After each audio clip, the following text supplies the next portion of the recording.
ముందు తెలుసా అసలు లైటింగ్ తగ్గి అసలు ఆ బ్యాక్గ్రౌండ్ మ్యూజిక్ ఉంది అసలు ఇట్లా ఇంటర్వెల్ సీన్ ఉంది అసలు హైలైట్ సీన్ అయితే ఇట్లా గూస్ బంప్స్ వస్తున్నాయి. ఆ వెనకడికి జై శ్రీరామ్ అనే బ్యాక్గ్రౌండ్ మ్యూజిక్ వస్తుంది. అసలు నాకైతే ఇప్పటికీ గూస్ బంప్స్ వస్తున్నాయి అన్న ఇంటర్వెల్ స్టార్ట్. చాలా సినిమాలు వస్తున్నాయి కదా మహేష్ బాబు అందరివి. మరి హనుమాన్ గట్టిగా నిలబడుతున్నారా, పోటీగా ఇస్తారంటారా? అంటే చూసినంత సేపు అయితే సినిమా అయితే మస్తుందన్న.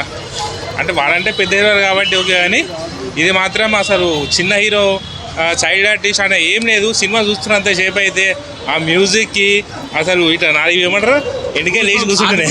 100 రెట్లు బెటర్ అంటారా? ఆదిపురి అంత ఏం లేదన్న. దానికంటే అసలు ఇంట్లో విఎఫ్ఎక్స్ ఉన్నాయి అసలు సూపర్ అంటే సూపర్ అసలు. ఓకే, ఓవరాల్గా ఎంత ఇస్తారన్న రేటింగ్? ఓవరాల్గా అయితే 5 అన్న. 5కి 100%. సినిమా మాత్రం స్టోరీ మొత్తం అది హనుమంతుడు అసలు మొత్తం అలాగే ఉంది. సినిమా మొత్తం పిచ్చి పిచ్చిగా మొత్తం సినిమా అంతా.